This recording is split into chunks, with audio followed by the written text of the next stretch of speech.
Hello. Hello everyone who's rewatching it later and to everyone who has joined me today. And I just wanted to start this meetups on Sundays in case you're feeling a little bit alone and you just want to chill and you would wish to have some company. This is what I would like us to do to meet up on Sundays. We can I've put the 2 p.m. because I thought it's like lunchtime in California. It is early afternoon in the East area. So I thought that maybe that's the good time for us to meet up somewhere in the middle for all the time zones I'm having here. And if I have any comers from Europe, it's evening or early evening or late evening. I'm not quite sure. The 2 plus 5, yes, it's like early evening. So I think it's a good time that accommodates most of the time zones. It might be too early for the Australian friends because I think they're still sleeping. But we'll see. I'm flexible and we can alterate also this format to serve you better. I just thought that Sunday is such a day that we can do multiple things. We can think of preparing for tomorrow, but maybe when it's just a midday, it's a good time for like a sit over, a cup of tea and or coffee or water or juice. Well, today I'm entertaining a lot the green tea with some lemon and honey, as maybe some of you know that I'm going through a pretty nasty infection. I'll take a sip. Everybody takes a sip. Oh gosh, maybe I'm too close to microphone. Oh, that's a good one.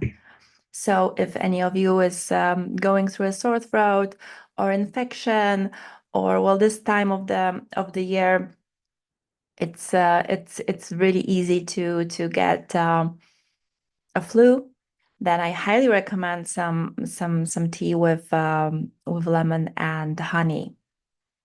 So let me know. Today, obviously, I'm in a nice place. It's very sunny here, and I still got this infection, but they say that it's cleansing. So one of my friends has also told me that well, the ears are about like also releasing some internal pain, and and I wanted to also spend this Sunday a little bit more on like a spirituality and work with energy. So if you're into that, we're going to be spending some time on during those Sundays to build up our spirituality and talk about interesting things. And we go as deep as you want me to. So very often the disease is a symptom of a change that is happening in our body. Like my friend Saskia, who is singing channeling medium, and she channels the soul songs, the song of your soul, to be precise. She sent me, oh, if you're going through such a hardship, it's like you're raising up in your frequency. So yeah, we'll see how that's gonna go. But it's also for me when my body is getting a disease. To be honest, I was very lucky because I don't remember when was the last time when I had such an infection. I was really good. I think maybe a year ago or 8 months ago, but it was a long time ago. So so I feel that when essentially when our body is getting a disease, it's just also a time to take care after ourselves, to take it a bit slower, and to take a little bit more care after ourselves, you know, to take under consideration that maybe we pushed our body too much, and it is time to maybe slow down a little bit and to stay present in the moment. And as today, I'm actually reading now Huna, Huna. I don't know how which other you pronounce it, maybe Huna. I think it's Huna because it's Hawaiian philosophy. And essentially it presents like in the nutshell this Hawaiian culture and how the Hawaiian tradition looks at spirituality and the universe that and yeah, so to speak. It's the book that I have had for a long time, and I'm like revisiting it after years. And what I wanted, the topic I wanted to talk about today would be about being present in the moment, because when we feel a little bit off and when we're catching a flu, we it's a signal to go a little bit more inwards and be more present in the moment that is now. And when I was thinking that, I was having today a few moments with the book, and there it was. One of the thing things written here is how important it is to be present in the moment. And here the author is Serge Kaili King. Maybe you'll find this author in English. Yeah. And he's writing here such a quote, because I'm going to translate now, so give me a second. So he says, like, if you focus on the moment that is now, there's essentially three important things that are happening. You start noticing more. Second one, you quicker acknowledge the connections between different things. So you're able to kind of think critically and link the dots quicker, so to speak. And the third, a very important thing that is happening when you're present in the moment and you practice it on a regular basis, is that also your intuition is going up. So, and I think it's such an important topic, especially here in the empowerment circle, when we, work on achieving our goals, when we work on overcoming our inner critic. It usually happens because we tend to either worry about the past, either worry about the future, and those thoughts are killing us. So, like, taking ourselves back and being present in the moment is one of the techniques how you can change your focus, because they say that where the focus goes, energy flows. So that's why it's so important. And essentially everything that we're doing with building empowerment, building more energy levels, achieving our goals, or whether it's about, you know manifesting life how you want it, it all comes down to one thing, which is taking control over your thoughts and over your mind. And that will come easier if you start practicing that being present in a moment. And you can do it in multiple ways. Like, you can meditate, you can incorporate some mindfulness practices. I know that some people struggle with meditation, as their brain always seem to wander. I suffer. I don't know if it's suffering. I just have this ADHD, so maybe sometimes mm, the way I express myself is a bit chaotic. Please do apologize. I'm really doing my best here. But essentially practicing, like, gathering all those crazy thoughts and kind of coming back to yourself and being present in the moment, it allows you then to appreciate what you have. So then practice of gratitude is also being present in the moment. For what I am grateful now and here, especially if you're going through a hurdles, or you have such a huge issues and problems, and everything seems overwhelming. Taking yourself back to present moment and practicing gratitude in this particular moment, because I hear those voices. I have nothing to be grateful for. My husband did this and that, and my boyfriend and my parents and my kids, and oh my God, I hear you. And I'm not saying it's not true, although somebody would philosophically say, like, whatever you decide it's true, it's your truth. So whatever you decide, it's the truth. So, but going back to simple things, it would be, I don't have anything to be grateful. Like let's focus on the moment that is now. Like I'm grateful for having this awesome tea because I have a sore throat. I have difficulties with speaking a bit, so I'll enjoy my tea now.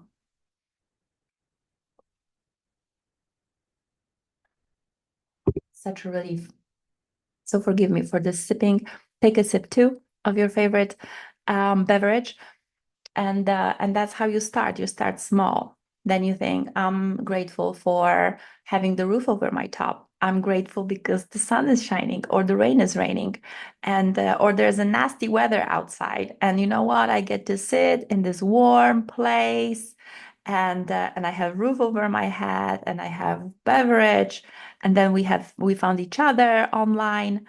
So this gives us a lot of comfort, and that's how we start training because it's a muscle. Everything, whatever, well, maybe differently, the whatever you want in life, it's doable. However you want to live your life, it's also doable because you're the one deciding on it. It's up to you. It's up to you to decide how you want this life moving forward, and it takes time. It is a process. I know that somebody's going to say, but how about those limiting beliefs? I want to manifest and I'm focusing so much and I'm focusing and it's not working. Well, I highly recommend, if you haven't seen already, in Classroom there is a course with a guide, 7 steps to manifesting, and there's a lot of energy alignment, but also you need to increase your output. So there are certain steps. First of all, you need to start with a clear vision of what is that you actually want, and I've seen that a lot of my clients a little bit struggle with that part because we're living under the pressure of the world around us. We're living under the pressure of our finances, of our families. We have bills to pay. We have people and animals we're responsible for. We lead a certain life that we're used to, and sometimes hearing, oh, you can live your life the way you want to, and you think, yeah, I wish I lived on Bali and I would be sipping margaritas at the beach. But like, come on, get real. I have 2 kids, or I have this job, or I'm barely making ends meet. How do you want me to do that? And I know that looking from today's perspective, the goal seems to be like so far away, and it is far away. But then you can acknowledge, but then, well, not acknowledge, but I can guarantee you that if it's something that is truly aligned with you, that is exactly what you want, you can get there. It's a process, because if you're here, it might take you some time. It might take you some steps, some planning, some organizing, it's not maybe going to happen in a week. Maybe it will for you, but for a lot of people, it's not like so. But once you make a decision that this is what you truly actually want, the universe will help you. Not only the universe, there are certain steps along the way, like, because what stands in our way? Our self-critic, right? Because, like, it's not possible. How am I going to do it? Well, first of all, you need to change your mindset, because you need to believe that it is possible and that is what you want. And you need to get, like, clarity and certainty that this is where you want to go, that this is it. You can change it later. It's The good news is that you are always in charge of what you want, so you can change it. But then there is also a big part on, like you've noticed, working on your mindset. But the mindset, it's not only what you like think in the moment. It's not only about, that, for example, using that empowerment technique, like affirming it every day and it's going to happen. Because very often what stands in the way are our limiting beliefs. Like what are the needs that force that pushes you forwards. Maybe you have set of beliefs and values that are actually pulling you back and away from your goal. So getting clear vision is one thing. And then there is additional work on how I'm gonna, not how, but understanding yourself is a very big part of this journey of creating and manifesting the life you want, because you need to remove the obstacles. You need to slay your dragons, which are, limiting beliefs. Maybe it's dealing with your toxic partner. Maybe it's dealing with your toxic parents. Maybe it's going against what everybody, all your like peer group is doing, because maybe you want to live your life completely differently, but that scares you because you've been taught all your life that the lawyers and doctors are making good money, and maybe you even are a lawyer or a doctor and you feel completely unhappy. You maybe even bring back home every month like big amount of money, big check, and it's still and you still don't feel fulfilled. But then how are you gonna tell everyone that you don't want to be a lawyer anymore? How is your peer group, how will they understand that? Because you want to be a yoga teacher, for example, or you want to work with kids because you've always loved being around kids. So those are difficult choices, and I believe you need some courage. You need,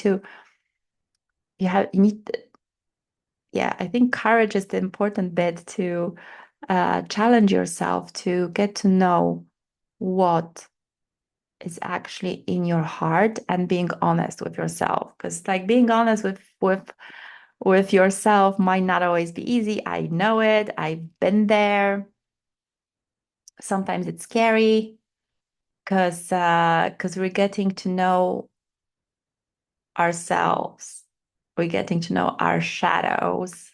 We're getting to know um, all the nitty gritty of what's in there, and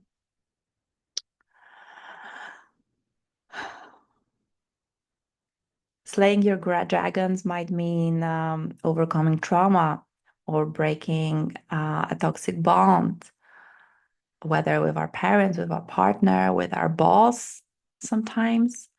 So there's a lot on that way. I hope I didn't discourage you, and I didn't scare you that it's like so much work. I can just guarantee you that this journey, it's that saying that it's not destination that matters, it's the journey. And this is the journey that I would like to invite you to. It is an adventure of getting to know yourself. It was definitely for me. If you can see, like, here is my chart. Some of those I didn't necessarily understood what I was doing. And I think um, after a year, because it was some work that I've done attending to one of the Tony Robbins programs, which is called Date with Destiny. And I think it took me a year to understand what how does that actually work? How because I've created it. We did a lot of programming and uncovering, and I'm 100% sure that my purpose doesn't change. My mission statement, it's definitely my thing. There's something that Tony Robbins talks about like change the story, because we our identity is how we what we think about ourselves, how we identify. When you're on your own, how do you present yourself? So every single statement that you're telling yourself and begins with I am, it defines your identity. So please be very, very careful with how you define yourselves, because it can be very hurtful and pulling you back um, from manifesting essentially the life that you want. I've understood it, and I did that work a year ago, and it took me a year to understand what are actually those limiting beliefs. What was the things that were holding me back? And I can tell you that the way universe deals, I would God, universe, I don't know how to, whatever your God's name or higher power, I will definitely tell you that there is a higher power. It just has a different names in different cultures, and whatever that is for you, I fully respect that. If you don't believe, that's also completely fine. But I've understood after a year, like I've also put goals, which was pretty difficult for me for some reason last year. And it was difficult because I was afraid of putting some of the goals. Like one of the goals that I was super afraid to put there was that I want to lose weight.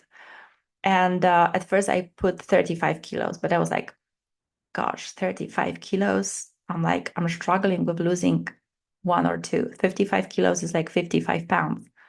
55, 56.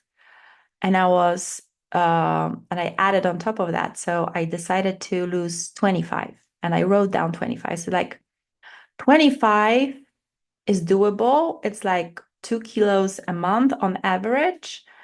I should make it, but I was afraid of putting it there. And I think I put it on the number 3 because I don't know if I had necessarily believed that I will make it. And I just forgot about those goals. I was carrying that sheet around me, but the way I had it in my old flat is just I saw just this top. I should do it like this, not the finger. I just saw like the top part. And maybe that's why I've achieved this goal. One, like I had the 4 goals. I've achieved already one of those goals, which is losing 25 kilos. I actually did lose it. I think I lost a little bit more, but my batteries, my scale, completely stopped working. But essentially, what has happened over there, and I looked at it, is like it was goal number 3, but my first towards value was health and vitality. And this is the thing that I did good. Like other ones, maybe because, yeah, I put success number 3, but so the goals around my financial um financial appearance are like still in the process of making, but to be honest, I am on track to actually making it happen. So this year I'm like, now I understand how it works and why he's always talking about 3 top ones. Like a year ago, it was like difficult for me to choose. I wanted like all of them. So I have 7 towards values. But actually the top, I think top 3 matter the most. So that's how I actually bought some new markers. I bought some new paper, and I'm gonna be recreating this board for 2025 with the goals. I did also I planned additional meeting for us, I think on Mondays, where I would like us to start working on creating those goals, and that we have 5 weeks until the new year. So, because I think like I was always waking up when it was already around Christmas and it was hectic, and I used to have a very big family, and everybody would come to me. So there would be a lot of cooking, a lot of cleaning, a lot of baking, a lot of everything. So to speak, I was just thinking that, yeah, well, maybe it's good to take a little bit more time to think about those goals and what is that you actually want, and I could help you with that. So I would like to invite you to those live meetings every Monday. I don't remember what time I schedule it for, but if you're interested, you can also suggest different time. I will be recording those, and we will go deeper into creating the life you want. And we're gonna do it every week. We're gonna be working on those goals, so you can um, really start embracing how you feel about next year and how you want to design it. Because the beautiful part in all of it is that it doesn't matter where you are today, it doesn't matter how your past looks like. Only thing that matters is today. And if I could redesign myself and lose 25 kilos after years of my weight just bumping around, you can do it too.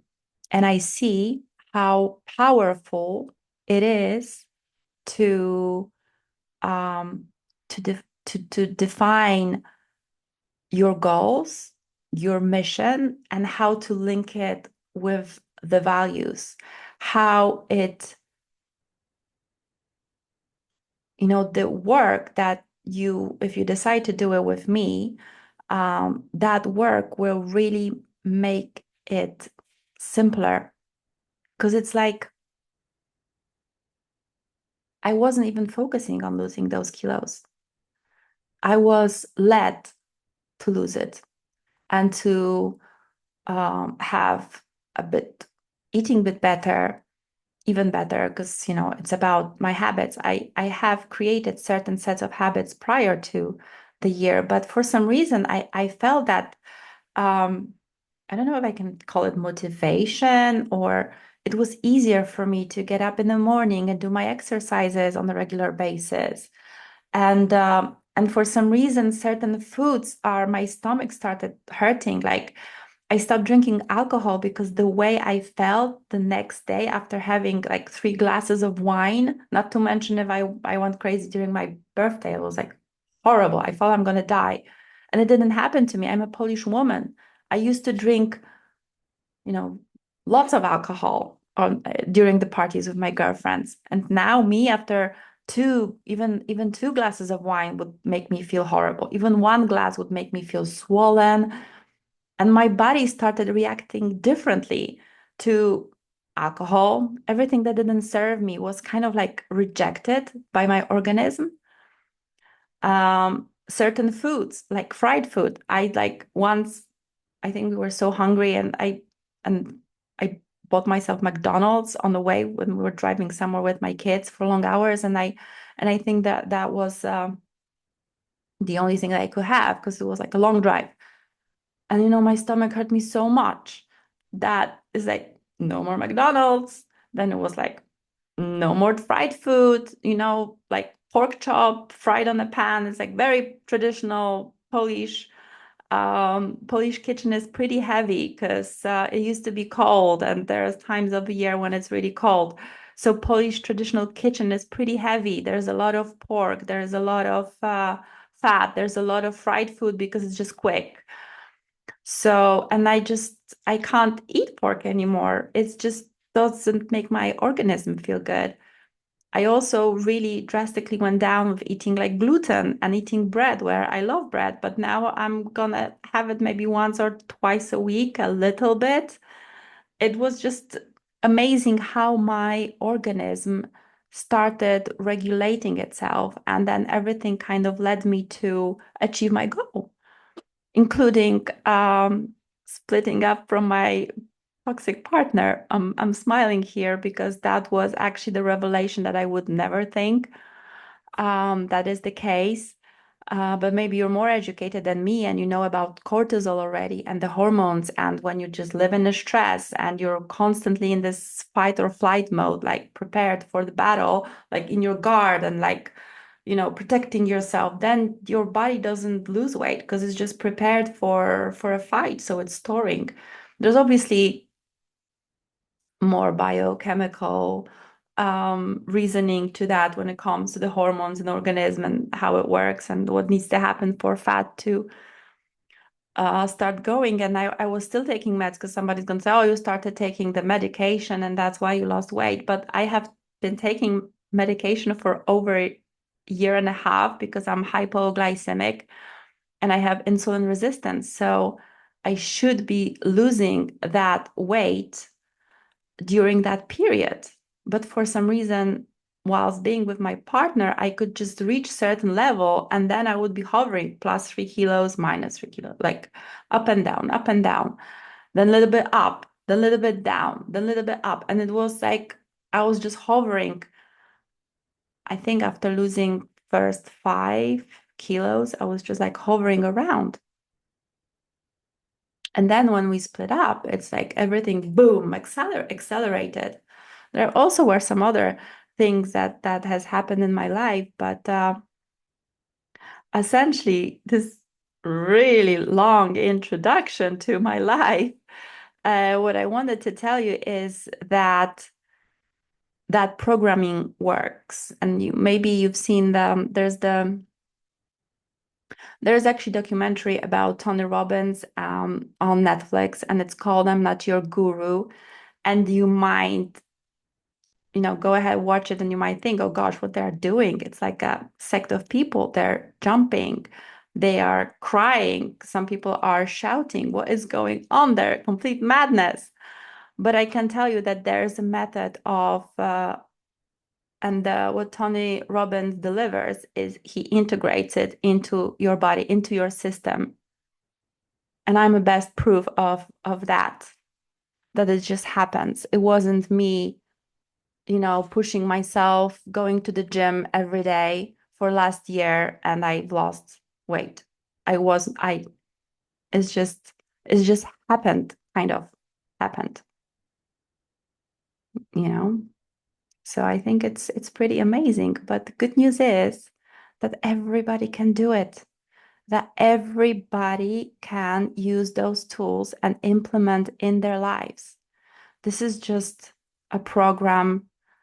Obviously, this is just a technique and the tools. There's a different tools and techniques because maybe Tony Robbins is not a thing for you, but there are different ways of achieving the same outcome, which is manifesting your dream life, which is like overcoming your critic, which is like deciding what is that you actually want in life, how you want to live it, how to achieve that life that fulfills you. So you wake up and you work with that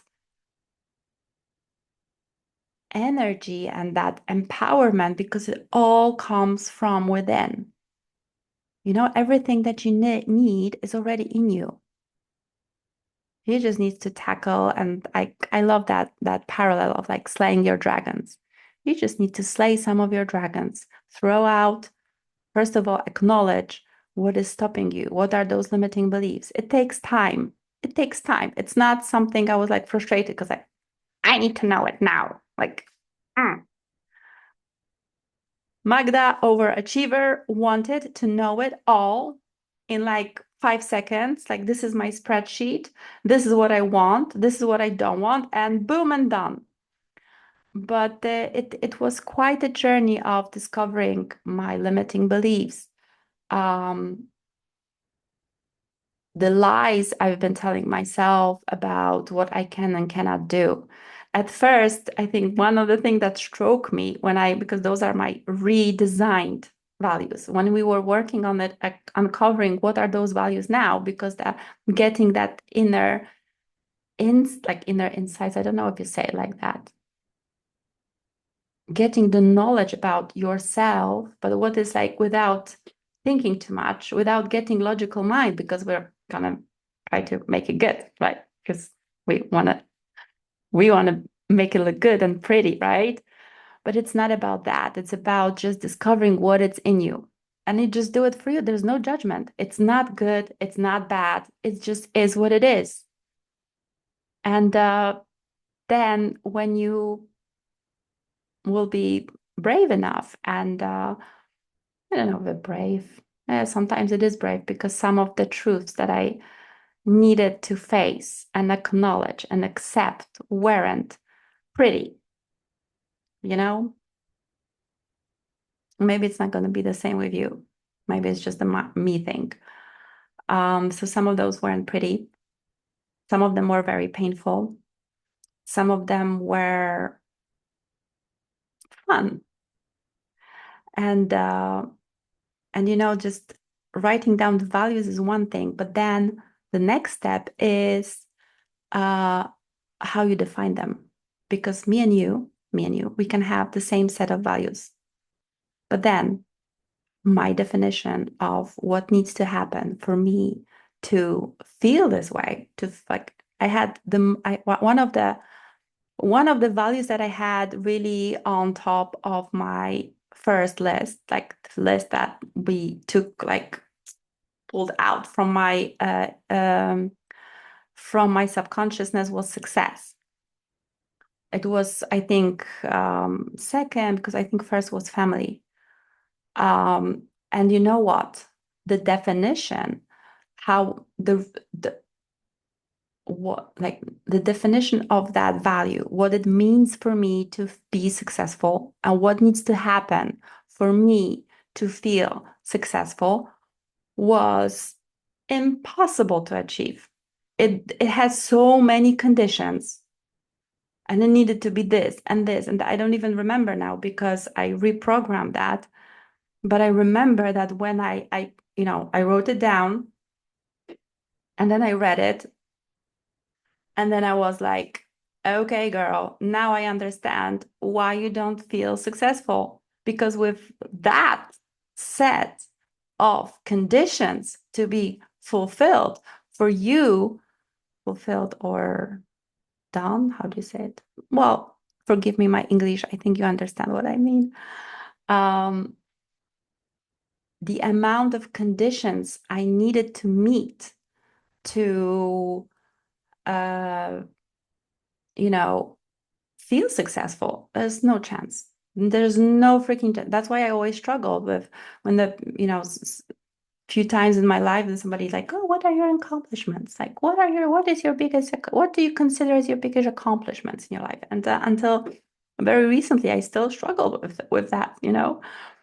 And obviously there was like some conditioning, how I was raised, but essentially I've created that definition. And then when I read that, I started laughing at myself. And I was like, girl, I feel you. I understand you now 100%. So, I think having a humor, a good laugh at yourself, it's a good part. But the good part about me that I discovered that I also had joy and happiness. And I discovered that that joy for me is very easy to achieve. That's why I managed to kind of feel happy because I generally feel happy. I can find happiness in every situation I'm going through. I've been through hell and back a few times. And I've always felt happy. I always consider myself as a lucky girl. I'm a lucky girl. So that those are the things that I discovered about myself. And I was like, yeah, good, Magda. These ones we're gonna keep. But maybe we should redefine success. And now we need to kind of maybe think what conditions, how we define it.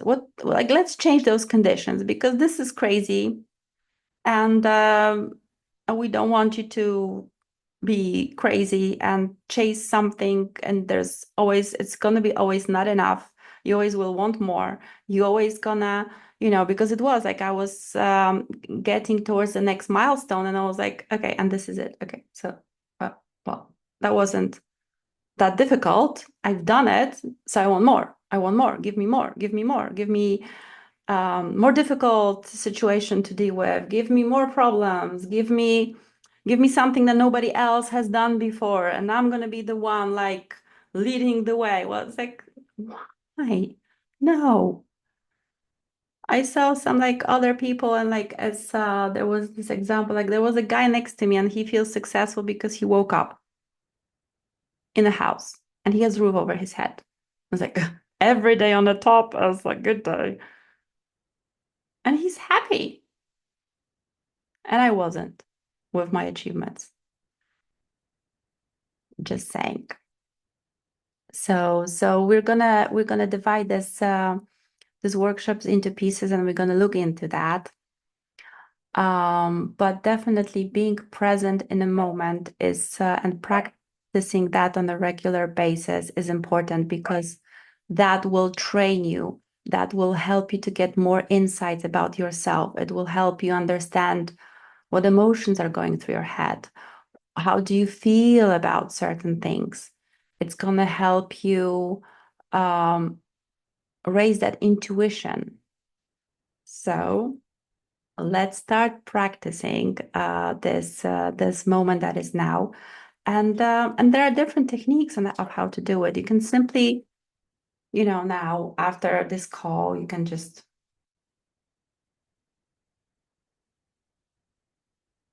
sip a little, no, take a little sip and feel it. Feel how this liquid is pouring through your throat. How maybe if it's warm drink, how it warms you up. It makes the lips a little bit moist, not moisture, sorry. It makes your lips moist and it's slightly sweet because I added some honey. And I really like this tea.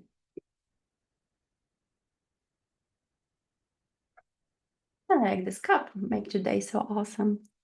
Make every day awesome. And there you go. That's the simple practice of being present in a moment. When you eat, you can notice the texture of food you're eating. It really doesn't, you really don't have to sit on top of the mountains in a yogi position and contemplate for hours. Maybe you'll want to do it one day, and it's nothing wrong with that.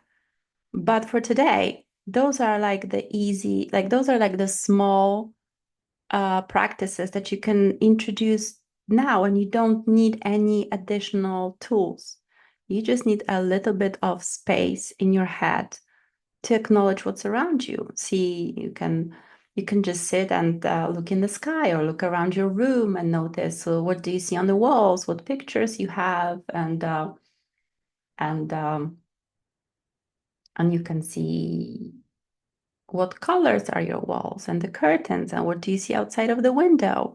Maybe you can take your beverage and sit at the window and look and gaze outside and see, notice what's going on there. Is it snowing? Is it raining? Is it cold? Is it warm? Are there people outside? Is it dark? Is it getting dark? Is it sunny? And that's how you practice being present in the moment. You can also light the candle and put the timer on and, for example, gaze at the candlelight for like 1 minute. Then you can extend it to 3 minutes. Then you can extend it to 5 minutes and just let your thoughts flow in and out. Notice the color of the flame, notice how it moves. And you just put 100% of your focus on that flame. And there you go, another practice. That's also kind of like meditation.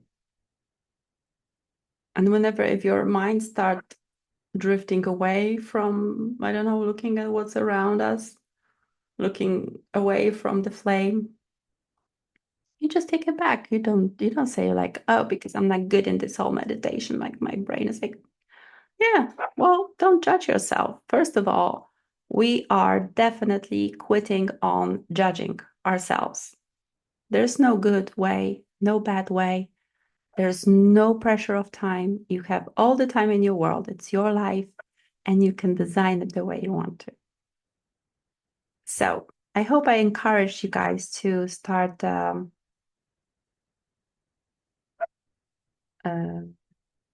to start acknowledging and being more present in the moment. And I hope to see you soon in the during our meetings, meetups, and coaching sessions around preparing for next year. So take care. Thank you so much for spending time today with me, and I hope to see you soon. And if you haven't subscribed to my channel yet, please do it now. This was just having a sip Sunday.